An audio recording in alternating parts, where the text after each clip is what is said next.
نحمده ونصلي ونسلم على رسوله الكريم اما بعد۔ آج کی نماز تراویح میں پہلا سپارہ آپ حضرات نے سماعت فرمایا ہے۔ قرآن مجید کا آغاز سورۃ الفاتحہ سے کیا گیا ہے، اور فاتحہ کا معنی ہے کھولنے والی، آغاز۔ چونکہ قرآن مجید کا آغاز یہاں ہی سے ہے، اور اسی مناسبت سے اس سورہ مبارکہ کا نام سورۃ الفاتحہ رکھا گیا۔ پھر اللہ تبارک و تعالی نے قرآن مجید کے اندر جتنے بھی احکامات ذکر فرمائے ہیں، توحید ہے، رسالت ہے، اور آخرت ہے، اور انسان سے کچھ مطالبات ہیں۔ گویا کہ 4 مضامین عام طور پر قرآن مجید میں مذکور ہیں، توحید ہے، رسالت ہے، آخرت ہے اور احکامات۔ یہ چاروں کی چاروں چیزیں اللہ تبارک و تعالی نے سورۃ الفاتحہ میں ذکر فرما دی ہیں۔ گویا کہ یوں کہہ لیجئے کہ سورۃ الفاتحہ پورے قرآن مجید کا خلاصہ ہے۔ اسی وجہ سے سورۃ الفاتحہ کو ام القرآن بھی کہا جاتا ہے، قرآن مجید کا خلاصہ، قرآن مجید کا اصل۔ اور اس سورہ مبارکہ کا جو آغاز ہے وہ الحمدللہ رب العالمین کے کلمے سے ہے۔ یہاں اللہ تبارک و تعالیٰ کی حمد و ثنا کو بیان کیا گیا، اللہ تبارک و تعالیٰ کی تعریفات کو بیان کیا گیا۔ چونکہ پورے قرآن مجید کا خلاصہ ہے، اس لیے نماز میں بار بار اسے دہرانے کا حکم دیا گیا، اور ہر رکعت میں اسے پڑھے جانے کا کہا گیا کہ بندہ جب اللہ پاک کے حضور آئے اور اللہ کے دربار میں حاضر ہو تو اللہ تبارک و تعالیٰ کی حمد و ثنا بیان کرے، اور حمد و ثنا جب بیان کر لی تو پھر اپنا مسئلہ اور سوال جو ہے وہ اللہ کے سامنے حاضر کرے، ایاک نعبد و ایاک نستعین، کہ یا اللہ ہم تیری عبادت کرتے ہیں اور اس کے بدلے میں ہم آپ سے استعانت چاہتے ہیں، ہم آپ سے مدد چاہتے ہیں۔ اور مدد کیا ہے کہ جب انسان دین پر چلتا ہے تو اللہ تبارک و تعالیٰ کی مدد اس انسان کے ساتھ شامل حال رہتی ہے۔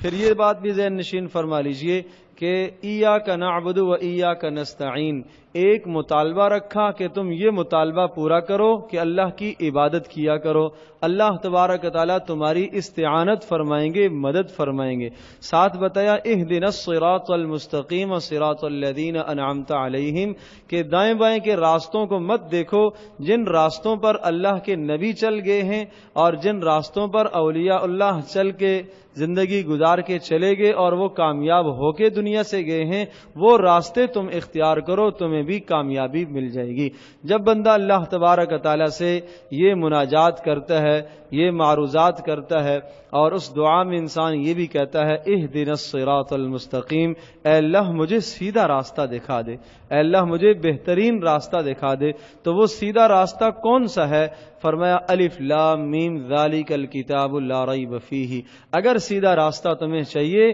تو قرآن مجید کی زندگی کو دیکھو، اس میں اللہ پاک نے سیدھا راستہ تمہارے لیے بیان فرمایا ہے۔ پھر پہلے سپارے کے اندر جہاں الف لام میم سورۃ البقرہ کا آغاز ہوتا ہے،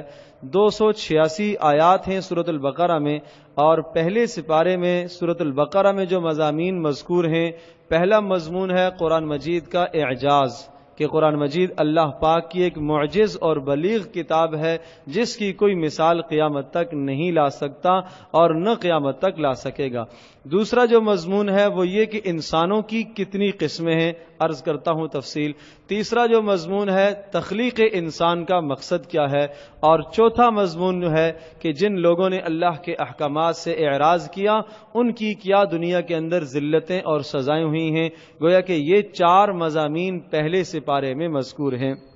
جہاں تک بات ہے پہلے مضمون کی کہ قرآن مجید کا معجزہ ہونا، تو وہ یہاں ہے الف لام میم ذالک الکتاب۔ الف اور لام اور میم ان کو حروف مقطعات کہا جاتا ہے، جن کا معنی اللہ کے سوا کوئی اور نہیں جانتا۔ آپ یوں سمجھ لیجئے کہ جب یہ آیات اتری تو وہ لوگ جو سب سے پہلے اس کے مخاطب تھے مکہ والے، وہ عربی دان تھے اور فصیح بلیغ عربی جانتے تھے، ان سے گویا کہ یہ کہا گیا کہ دیکھو الف بھی تم اپنی زبان میں استعمال کرتے ہو، لام بھی تم اپنے زبان میں استعمال کرتے ہو، اور میم کا حرف بھی تمہاری زبان میں استعمال ہوتا ہے، لیکن یہ الف لام میم کو ہم نے ایسا جوڑا، ایسا ملایا کہ جس کا معنی تمہیں معلوم نہیں ہے، لہذا اس اعجاز والی کتاب کو پڑھنے سے پہلے اپنی لا علمی کا اظہار کرنا پڑے گا، جب جا کے اس کتاب سے انسان استفادہ کر سکتا ہے۔ دوسرا جو مضمون مذکور ہے وہ یہ انسان کی اقسام۔ اللہ تبارک تعالی نے جب یہ بیان فرمایا کہ یہ کتاب ہدایت ہے متقیوں کے لیے، تو لازمی طور پر 3 طبقے دنیا میں ہوگے۔ نبی پاک صلی اللہ علیہ وسلم جب یہ کتاب لے کے آئے تو آن حضرت صلی اللہ علیہ وسلم پر ایمان لانے والا ایک طبقہ جو اہل ایمان کہلائے، دوسرا وہ طبقہ ہے کہ جنہوں نے نبی پاک صلی اللہ علیہ وسلم پر ایمان نہیں لایا، کھل کر مخالفت کی، یہ اہل کفر کہلائے، اور تیسرا وہ طبقہ کہ جو نبی پاک صلی اللہ علیہ وسلم پر ایمان نہیں لایا لیکن سامنے مخالفت نہ کر سکا، چھپ چھپ کے مخالفت کرنے لگا، وہ اہل نفاق کہلائے۔ تو ان تینوں گروہوں کو اللہ پاک نے یہاں بیان فرمایا ہے۔ جہاں تک تعلق ہے پہلے گروہ کا کہ وہ اہل ایمان جنہوں نے نبی پاک صلی اللہ علیہ وسلم پر ایمان لایا اور قرآن مجید کے پیغام کو سینے سے لگایا، اللہ پاک نے ان کی 5 صفات کو بیان فرمایا ہے، گویا کہ وہ کامیاب ہو گئے۔ کامیابی کی پہلی صفت ایمان بالغیب،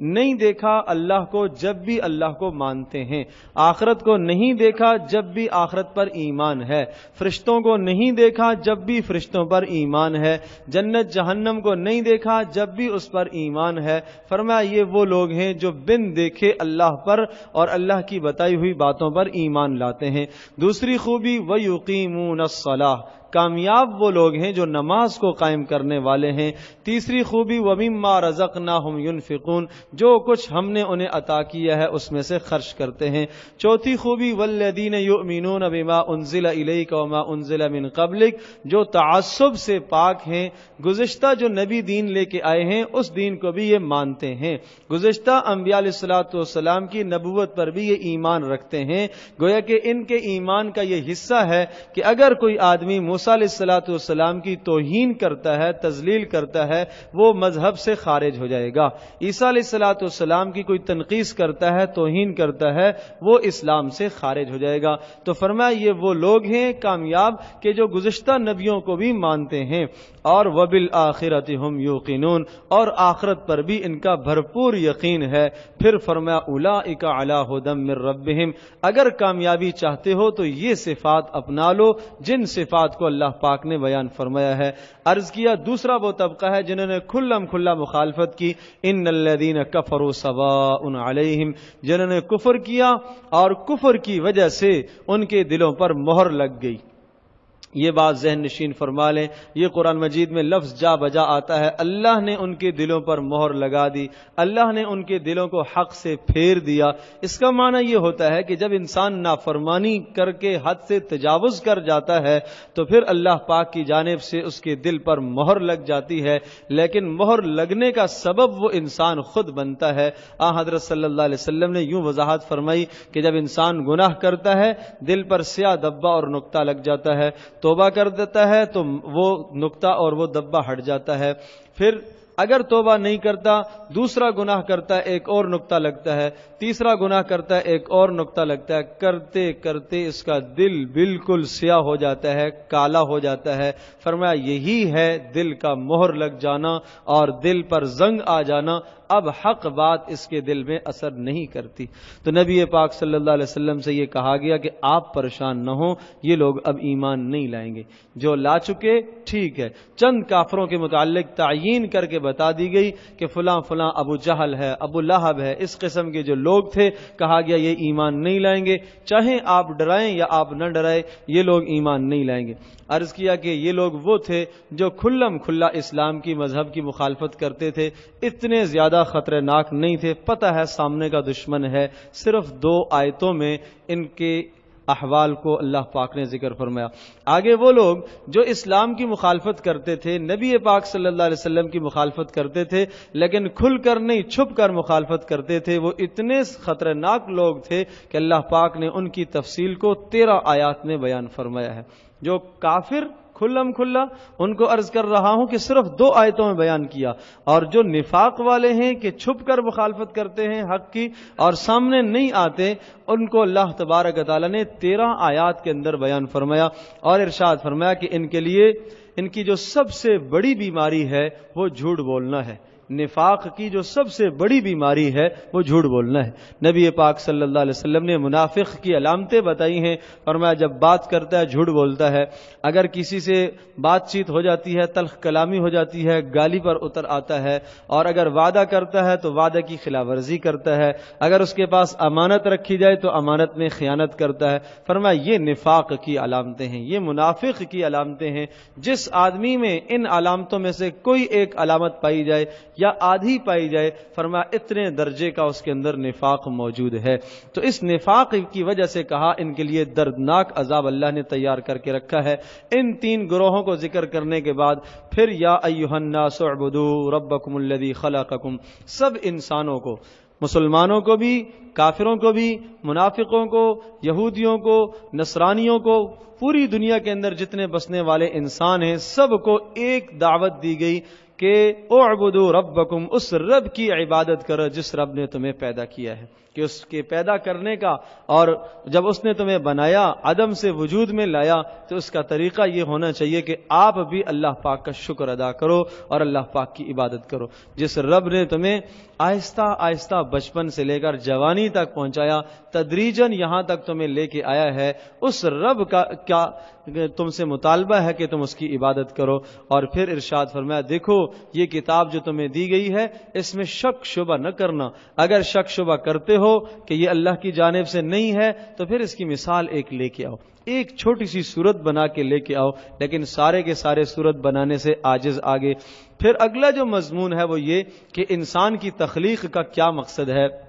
آدم علیہ الصلاۃ والسلام کی تخلیق کو اللہ پاک نے یہاں بیان فرمایا، حضرت حوا کی تخلیق کو بیان فرمایا، اور ان دونوں کی تخلیق کو ذکر کر کے یہ بتایا کہ انسان کی تخلیق کا مقصد اس دنیا کے اندر اللہ پاک کی عبادت کرنا اور اللہ پاک کے احکامات کو دنیا میں نافذ کرنا، یہ اس انسان کا کام ہے۔ اس لیے اللہ پاک نے اس انسان کو اپنا خلیفہ اور اپنا نائب بنایا، ساتھ یہ بھی بتا دیا کہ تمہیں نائب تو بنایا ہے، خلیفہ بنایا ہے، لیکن تمہارا ازل سے ایک دشمن جنت سے چلا آ رہا ہے جو شیطان ہے، اس سے تم بچ کے رہنا، کہیں تمہیں گمراہی کے اندر نہ ڈال دے۔ پھر عرض کر رہا ہوں کہ جو آخری مضمون اس سورہ مبارکہ یہاں پہلے سپارے کے اندر ہے وہ یہ کہ جن اقوام نے قرآن مجید کو نہیں مانا یا گزشتہ دینوں کو انہوں نے نہیں مانا، ان کی ذلت اور پستی کیسے ہوئی، جیسا کہ بنی اسرائیل۔ تو آپ یوں سمجھ لیجئے کہ چوتھے رکوع سے لے کر آخری اس سپارے کے آخر تک تقریباً بنی اسرائیل کے حالات تفصیل سے مذکور ہیں، ایک ایک حال اللہ نے ان کا بیان فرمایا کہ ان لوگوں کی دنیا میں ذلتیں کیوں ہوئی ہیں، ذلت کے کیا اسباب تھے۔ مثلا ایک سبب یہ بیان کیا کہ یہ لوگ حق کو چھپایا کرتے تھے، جو بات حق آتی اور سمجھتے کہ یہ ہمارے خلاف ہو جائے گی اس بات کو چھپا لیا کرتے تھے۔ مثلا ان کے پاس کوئی آدمی اگر آتا اور حضرت محمد صلی اللہ علیہ وسلم کے متعلق پوچھتا کہ یہ کیسے ہیں، یہ اللہ کے نبی ہیں یا نہیں ہیں، چونکہ مکہ والے لوگ عام طور پر اہل کتاب تو نہیں تھے، وہ کتاب نہیں جانتے تھے، ان پڑھ لوگ تھے، تو وہ یہودیوں کے پاس جایا کرتے تھے، نصرانیوں کے پاس جایا کرتے تھے کہ تم لوگ اہل کتاب ہو، آسمانی کتابیں تمہارے پاس اتری ہیں، بتاؤ تمہاری کتابوں میں اس آدمی کا کوئی تذکرہ ہے جو نبی اپنے آپ کو کہتا ہے؟ وہ کہتے ہیں نہیں نہیں، کوئی تذکرہ نہیں ہے، ہماری کتابوں میں کوئی ذکر نہیں آیا، ہماری کتابوں میں کوئی ذکر نہیں آیا، حالانکہ جانتے تھے کہ یہ محمد صلی اللہ علیہ وسلم یہ وہی نبی ہیں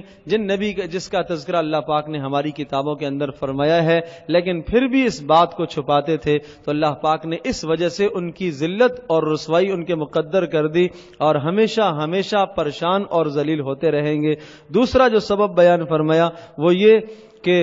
قرآن مجید پر اعتراضات کرتے ہیں، قرآن مجید پر اعتراض اور اشکال کرتے ہیں۔ تیسری جو خوبی برائی ان کی یوں کہہ لیجئے اور ذلت کا سبب ہے وہ یہ کہ اللہ کو چھوڑ کر انہوں نے بچھڑے کو اپنا معبود بنا لیا۔ در حقیقت بچھڑے کے پجاری نہیں تھے، یہ لوگ چاند کے پجاری تھے، اور ان کے زعم اور خیال میں بچھڑے کی شکل چاند سے ملتی جلتی تھی، اس لیے انہوں نے بچھڑے کو اپنا معبود بنا لیا اور اس کی عبادت کرنے لگے۔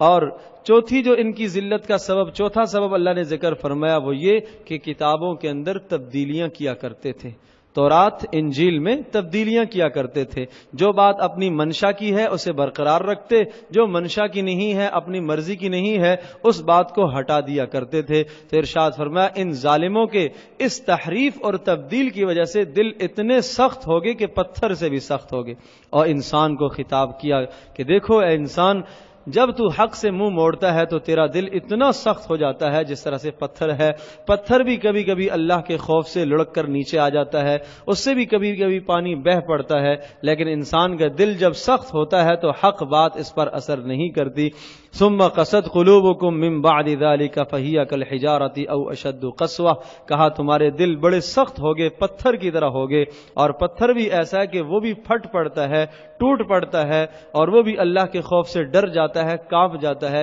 لیکن انسان کے دل میں خوف اور ڈر نہیں آتا۔ اس آیت کے متعلق علماء نے لکھا ہے کہ جس آدمی کو پتھری کی بیماری ہو وہ اس آیت مبارکہ کو صبح و فجر کی نماز کے بعد 41 مرتبہ پانی پر دم کر کے 41 دن تک پیے گا تو انشاءاللہ اللہ تبارک و تعالیٰ اسے اس بیماری سے شفا عطا فرمائیں گے۔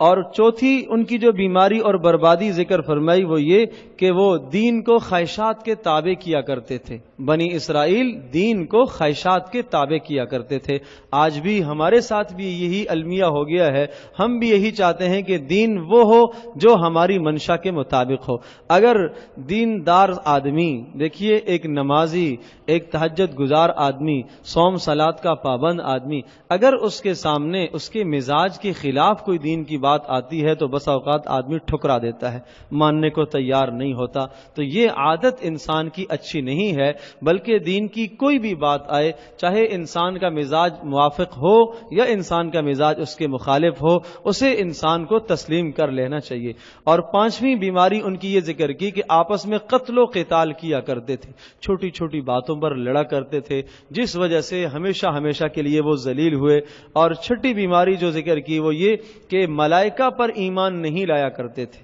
فرشتوں پر ایمان نہیں تھا۔ یہ کہا کرتے تھے کہ یہ جبریل علیہ السلام چونکہ قرآن مجید لے کے نبی پاک صلی اللہ علیہ وسلم پر اترتے تھے تو یہودی یہ کہتے تھے کہ ہم جبریل کو نہیں مانتے، یہ ہمارا دشمن ہے۔ کیسے دشمن ہے؟ یہ ہمارے خلاف آیتیں لے کے آتا ہے۔ تو بتایا بھائی جبریل اپنی جانب سے تھوڑی لے کے آتے ہیں، جبریل تو وہی لے کے آئیں گے جو اللہ پاک نے بتایا ہے، اللہ نے جو بھیجا ہے اور اللہ پاک نے جو حکم دیا ہے، جبریل علیہ السلام وہ لے کے آئیں گے۔ لہذا جو جبریل کو نہ مانے یا جبریل کا انکار کرے گویا کہ اس نے سب فرشتوں کا انکار کیا۔ حضرت عمر بن خطاب رضی اللہ تعالیٰ عنہ کے سامنے ایک یہودی نے کہا ہم جبریل کو نہیں مانتے، وہ جبریل جو ہے وہ ہمارا دشمن ہے۔ تو حضرت عمر رضی اللہ تعالیٰ نے ارشاد فرمایا جو جبریل کو نہیں مانتا وہ کافر ہو جائے گا۔ فوراً یہ آیت اتری من کان عدوا للہ وملائکتہ ورسلہ وجبریل ومیکالا فإن اللہ عدو للکافرین، جو جبریل سے عداوت کرتا ہے، دشمنی کرتا ہے، فرشتوں کو نہیں مانتا، رسولوں کو نہیں مانتا، وہ اسلام سے خارج ہو جائے گا، وہ کفر میں چلا جائے گا۔ یوں کہہ لیجئے کہ حضرت عمر رضی اللہ تعالیٰ عنہ نے ارشاد فرمایا اور ان کی منشا کے مطابق اللہ پاک نے آیت اتار دی۔ اور اسی طرح سے ایک بیماری ان کی یہ ذکر کی کہ یہ سحر کیا کرتے تھے، جادو کیا کرتے تھے، اور یہاں یہ مذکور ہے کہ جادو کی تمام قسمیں وہ حرام ہیں، ناجائز ہیں، اور جادو کرنے والا کرانے والا دونوں کے دونوں اسلام سے خارج ہو جاتے ہیں۔ جادو کی 16 سے زیادہ اقسام ہیں، سب کی سب قسمیں کفر ہیں۔ لہذا اس لیے اس برے عمل سے اپنے آپ کو بچایا جائے۔ اور وہ جادو کر کے کیا کرتے تھے؟ میاں بیوی کے درمیان میں تفریق کیا کرتے تھے، ایسے ٹوٹکے کرتے تھے جس سے آپس میں جدائیاں پیدا ہو جاتی، بھائی بھائی سے جدا ہو جاتا، باپ بیٹے سے جدا ہو جاتا۔ تو اہل ایمان کو متنبہ کیا گیا کہ دیکھو ان برائیوں سے آپ اپنے آپ کو بچاؤ۔ نبی پاک صلی اللہ علیہ وسلم نے یہ بھی بتایا، کوئی آدمی کسی ساحر کے پاس چلا گیا، جادوگر کے پاس، کسی کاہن اور نجومی کے پاس چلا گیا، ارشاد فرمایا فقد کفر بما انزل علی محمد، جو کچھ محمد پر اترا ہے سب کا اس نے انکار کر دیا۔ اور پھر ارشاد فرمایا کہ اس کی نہ نماز قبول ہے، نہ اس کا روزہ قبول ہے، نہ اس کا صدقہ قبول ہے، اس کا کوئی عمل اللہ پاک کے یہاں قبول نہیں ہوتا۔ اس لیے اس برے عمل سے اپنے آپ کو بچایا جائے۔ اسی طرح سے ایک بیماری ان کی یہ ذکر کی کہ رسالت نبیوں کی توہین کرتے ہیں اور اسی طرح سے اسلام پر اعتراض کرتے ہیں۔ عرض کر رہا ہوں کہ اسلام وہ وسیع مذہب ہے